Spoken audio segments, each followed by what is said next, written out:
కీర్తనలు 147వ అధ్యాయము 15వ వచనం. కీర్తనలు 147:15.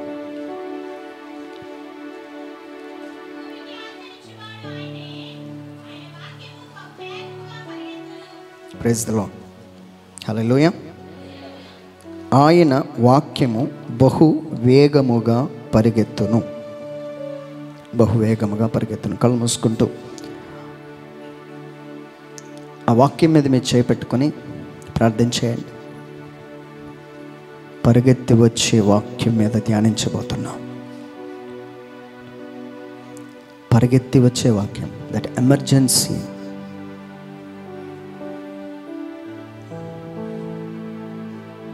The scripture describes the emergency and need.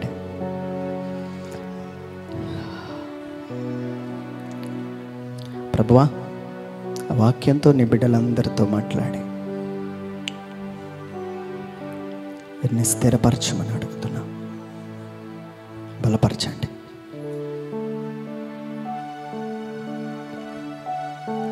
వాక్యం దేవుడై ఉన్నాడు కనుక ప్రభా, వాక్యం ధ్యానిస్తుండగానే దేవుడే వాక్యంలో ఉన్న ప్రతి ఆశీర్వాదమును మాకు చెప్పును కాక. యేసు నామములో అడిగి పొందుకుంటున్నాం తండ్రి, ఆమేన్. ఎవరైనా రోడ్డు మీద పరిగెట్టుకొని వెళ్ళారనుకోండి, ఒక ఇద్దరు ముగ్గురు, అక్కడ మనకు అర్థమయ్యేది ఏంటంటే అక్కడ ఏదో అవసరమైనది, అత్యవసరమైనది ఉంది, ఏదో అవుతుంది, లేదా ఏదో ఎమర్జెన్సీ. మీ సంఘం కోసం దేవుడిచ్చే మాట, ఎమర్జెన్సీ ప్రకటించాడు, పరిగెడుతున్నాడు. ఆ వాక్యం పరిగెత్తబోతుంది. హల్లెలూయా. ఏమండి, నేను మొన్న ఒక వీడియో పంపించారు నాకు. ఆ వీడియోలో 3 అంతస్తుల మేడ మీద ఒక చిన్న బాబు ఆ 3 అంతస్తుల కిటికీలో నుంచి బయటకు వచ్చేసాడు. ఆల్మోస్ట్ బయట ఉన్నాడు. ఆ వ్యక్తి యవనస్తుడు వాటర్ తాగుతున్నాడు. ఆ టైంలో వాటర్ తాగుతున్న టైంలో సడన్గా చూశాడు. ఈ సడన్గా చూసేసరికి అంత దూరంలో ఉన్నాడు, ఏలబడుతున్నాడు. నెమ్మది నడుచుకెళ్తాడా? There is emergency. ఎప్పుడు పరిగెత్తడం అవసరం పడుతుందంటే ఎమర్జెన్సీ. ఈ సంఘానికి కూడా దేవుడు ఇస్తున్న మాట, యు నీడ్ సమ్ ఎమర్జెన్సీ. నీకు కొన్ని అత్యవసరాలు ఉన్నాయి. ఇప్పుడు నీ దేవుడు నీకు ఎలాగ పరిచయం అవబోతున్నాడు అంటే, ఆయన వాక్యము పరిగెత్తుకొని వచ్చును. గట్టిగా చప్పట్లు కొడుతూ యేసయ్యను మహిమపరచండి. హల్లెలూయా, హల్లెలూయా. సో పరిగెత్తుకొని వచ్చును అంటే ఇక్కడ ఉన్న వాళ్ళు చాలామంది దగ్గర ఆ ఎమర్జెన్సీ అవసరమై ఉన్నది. కాబట్టి దేవుడు ఈ వాక్యంతో మనందరితో మాట్లాడబోతున్నాడు. హల్లెలూయా, హల్లెలూయా. సో వరి అవ్వద్దు, భయపడద్దు. నాకు అర్థమైంది, ప్రార్థనలో చాలామంది పడి ఉన్నారు. ఆ ఆరాధనలోనే నాకు అర్థమైంది, మీరు లేవలేక కష్టపడుతున్నారు.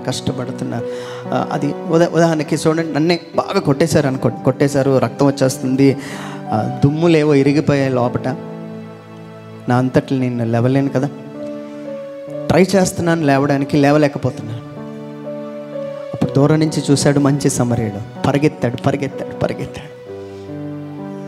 ఏండి, ఇప్పుడు సడన్గా ఎవరైనా పడిపోయి ఉన్నారనుకోండి, ఏం చేస్తాను? నడుచుకొని వెళ్తావా? No, there is emergency here. So ఇప్పుడు ఆయన ఏం చేస్తున్నాడో తెలుసా? పరిగెత్తుకొని వచ్చాడు అక్కడికి. పడి ఉన్న అతన్ని లేపాడు. ఈరోజు నాకు అర్థమైంది, సంఘంలో యెరూషలేములో ఉండాల్సిన మీరు ఎరుకో వైపుకి వెళ్తుండగా దెబ్బలు తరిగాయి. పడిపోయి ఉన్న ఆయన దగ్గరికి పరిగెట్టాడు. సో ఇప్పుడు నేనేమంటానంటే, మీరు ఎందుకు యెరూషలేములోంచి ఎరుకో వెళ్ళారు అని చాలామంది చెప్తారు మెసేజ్లో. అదొక కోణం, అది తప్పనట్లేదు, దట్స్ డిఫరెంట్ స్టోరీ. ఇప్పుడు నాకు ఇప్పుడు ప్రభు ఆరాధనలో నాకు తెలియపరిచిన మాట ఏంటో తెలుసా? ఎమర్జెన్సీ అవసరమైంది. నాకు అర్థమైంది ఏంటంటే, పడిపోయావు అని అందరూ చెప్పేదానికంటే పడి ఉన్న నీ దగ్గరికి యేసు ప్రభు రాబోతున్నాడు. ఆమేన్, హల్లెలూయా.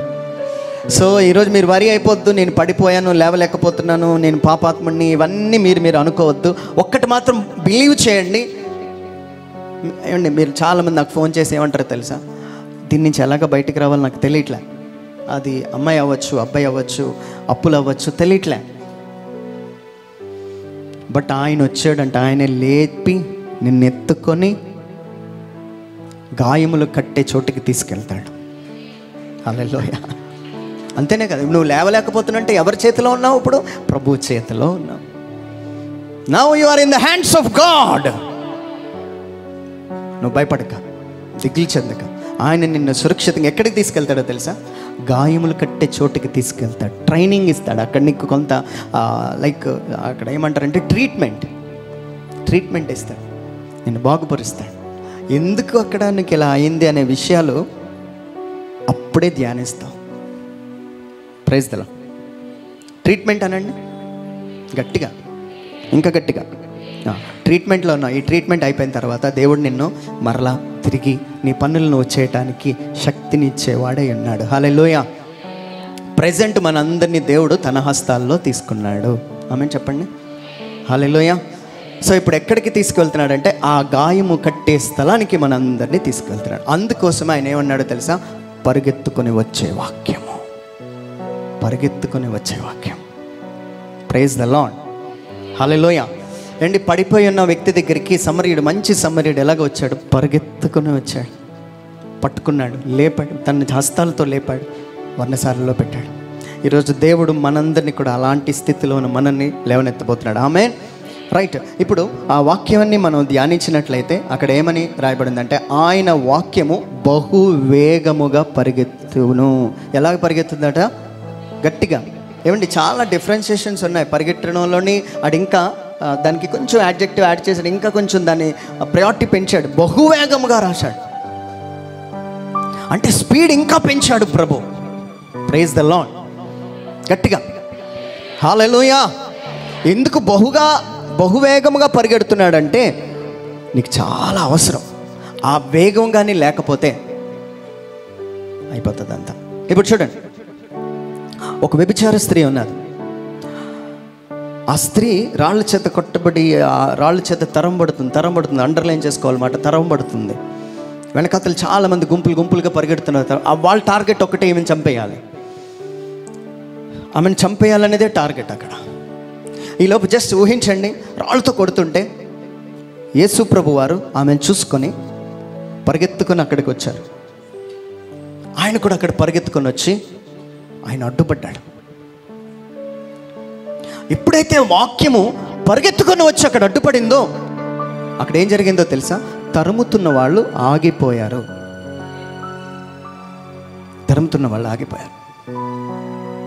నేను ఒకరోజు అలాగ మా ఊరిలో అలాగ నడుచుకొని వెళ్ళిపోతుంటే ఒక పెద్ద ఆయన అండి నా దగ్గర ఆగాడు.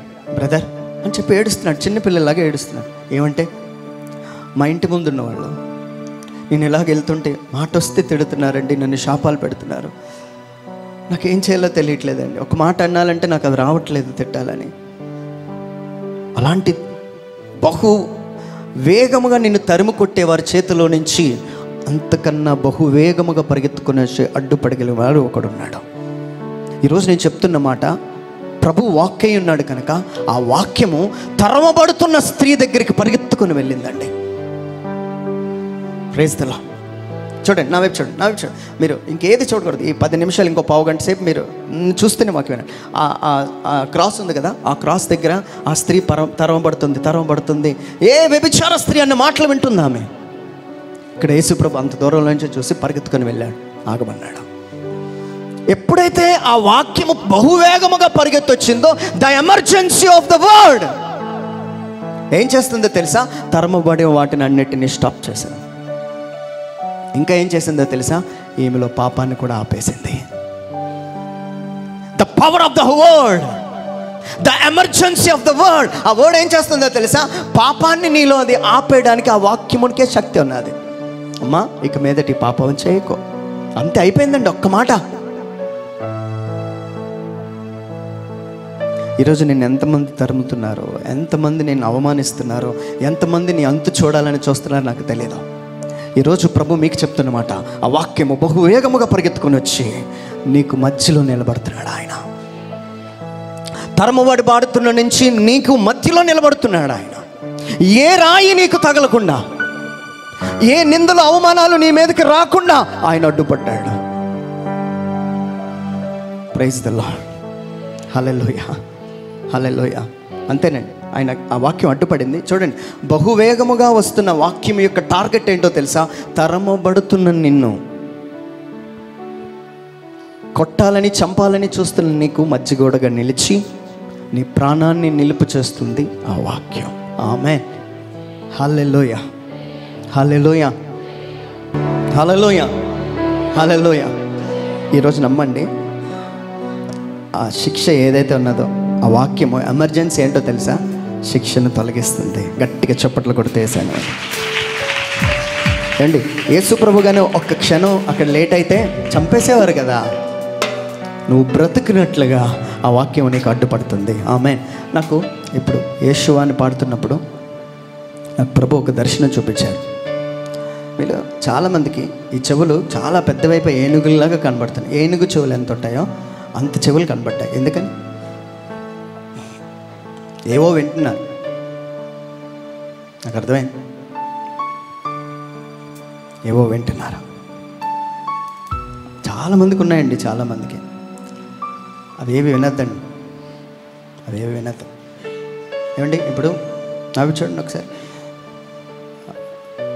నేను ఈ సహోదరి దగ్గరికి వచ్చి అబ్బాయి కోసం ఏదైనా చెప్పాను అనుకోండి, ఒక నెగిటివ్ మైండ్ వస్తుంది కదా. అది రాంగ్ కదా, అది అపవాదే కదా. ఆ చెవులు నాకే నచ్చలేదంటే దేవుడికి నచ్చదు. Praise the lord. హల్లెలూయా. ఈ చెవులు చిన్న చెవులు అయిపోవను గాక, మానవ చెవులు వచ్చిన గాక. Praise the Lord, praise. ఎవరైనా నెగిటివ్ చెప్తున్నాడు అనుకోండి, ప్లీజ్ బ్రదర్ అది చెప్పొద్దు, అలాగా దేవుడే చూస్తాడు. మనం మాట్లాడుకోకూడదు, మనము మాట్లాడుకోకూడదు. ఆమెన్ చెప్పాలి. Praise the Lord. Right. So చూడండి, మనం ఒక విషయం కోసం ధ్యానిస్తుంటే దేవుడు ఇంకొకటి చెప్తున్నాడు. ఆయనకి ఏంటంటే సంఘంలో అది నచ్చలేదు.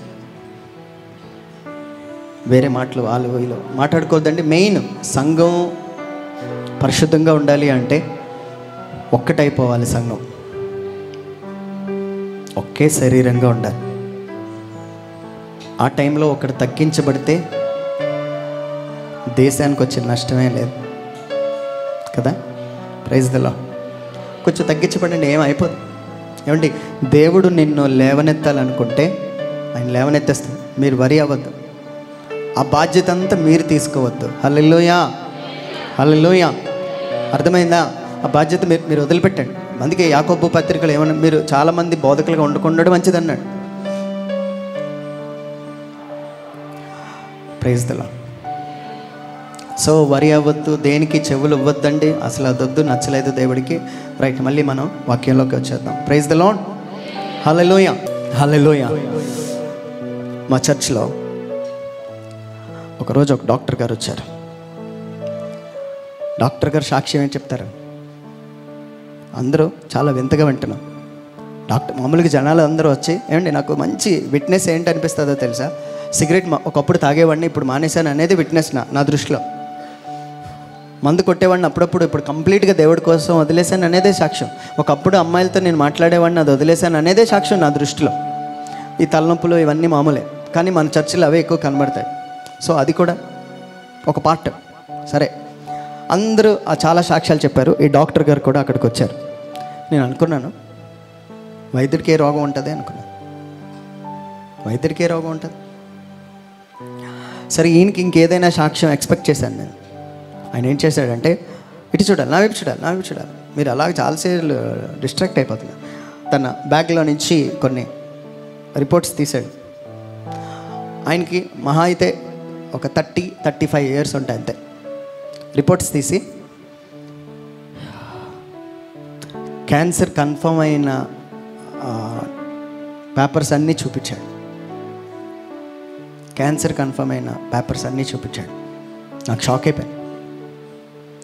ఏ సిమ్టమ్స్ కనిపించలే. కొద్ది రోజుల్లోనే ఏదో కొంచెం మగతగాల అనిపిస్తే చెక్ చేయించుకున్నాడు. అది అడ్వాన్స్ స్టేజ్లోకి వెళ్ళిపోయాను. డాక్టర్లు అందరూ వదిలేశారు. ఆయన డాక్టరే, ఆయన ఏం చేసుకోలేకపోతున్నాడు. Praise the lord.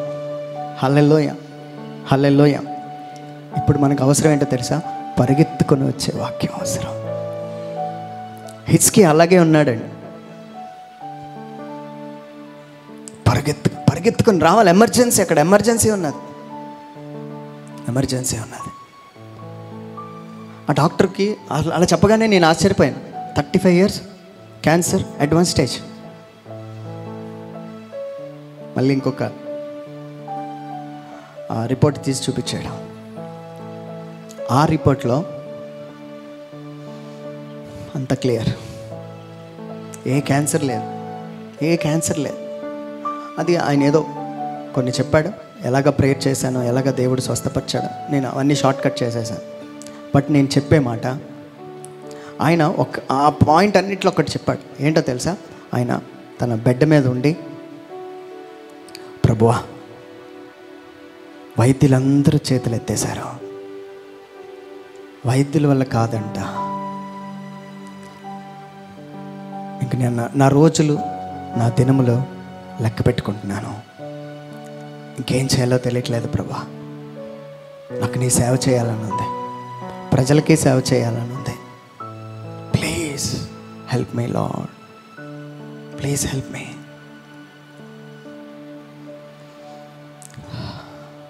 ఆ పాయింటే రాత్రి ఆయన పడుకున్న తర్వాత ఒక ఆయన వచ్చి లాగా చేపట్టారు, చాలా మహిమతో ఉన్నారు. The emergency, the word will run towards you. ఆ వాక్యం నీ వైపు పరిగెత్తుకొని ఎక్కడికి వస్తుందండి? నీ వైపుకు పరిగెత్తుకొని రాబోతుంది. ఆమేన్, హల్లెలూయా, హల్లెలూయా. అండి, ఫస్ట్ వాక్యం ఎందుకు పరిగెత్తుకొని వస్తుందండి? పాపమును తీసేయడానికి, తరిమే వారిని దూరం చేయడానికి. రెండోది, వాక్యం ఎందుకు పరిగెత్తుకొని వస్తుందో తెలుసా? ఇమ్మీడియట్గా నీకు స్వస్థత ఇవ్వడానికి. ఏమండి, అసలు బిలీవ్ చేయలేదు. ఆయన అనుకున్నాడట, రాత్రి ఏదో కల వచ్చింది ఇలాగన్నారు, కానీ మార్నింగ్ అంతా చాలా ఫ్రెష్గా ఉంది అనుకున్నాడు ఆయన. పోతే పోయింది, పోయినా పర్వాలేదు, నా దేవుడిని నేను చూశాను, పోయినా పర్వాలేదు అనుకున్నాడు. కానీ రిపోర్ట్స్ అన్నీ నార్మల్. చాలా తక్కువ టైంలో జరిగింది ఇది. నేను అంటానండి, ఆ వాక్యం అంత బహువేగంగా పరిగెత్తుకొని వచ్చినా మన జీవితాల్లో ఎందుకు అద్భుతాలు మిస్ అవుతున్నాం కదా. ఈరోజు దానికి కారణం ఒక్కటే, అవిశ్వాసం. సో ఈరోజు మీరు ఎలాగ ప్రార్థన చేస్తారో నాకు తెలియదు. అండ్ ఇక్కడ ఎంతమంది అనారోగ్యంతో వచ్చారంటే ఏదో ఒక విషయంలో మనకు అనారోగ్యం ఉంటుంది. ఈరోజు నేను చెప్పే మాట ఏంటో తెలుసా? ఆ వాక్యము బహువేగముగా మీ దగ్గరికి పరిగెత్తుకొని వచ్చును అన్నాడు కనుక, ఆ వాక్యము వస్తుంటుండగా అనారోగ్యము మధ్యలో కొట్టిమిట్టాడుతున్న మనకి ఆ వాక్యము ఎదురుపడి ఆరోగ్యవంతులుగా మన ఇంటికి తీసుకుని వెళ్ళబోతుంది. గట్టిగా చప్పట్లు కొడుతూ యేసయ్యను మహిమపరచుదాం. హల్లెలూయా. 3 దినాల్లో నువ్వు మళ్ళీ తిరిగి దేవాలయంలోకి వెళ్ళబోతున్నావు. That is the power of the word, that is the power of the word. అది దేవుని వాక్యపు శక్తి. తిరిగి నువ్వు దేవాలయంలో ఆయన ఆరాధించడానికి రాబోతున్నావు అని చెప్పేదే ఆయన వాక్యము. అందుకే ఆ వాక్యము బహు వేగముగా మన మధ్యకు పరిగెత్తుకొని వస్తుంది. ఆమేన్.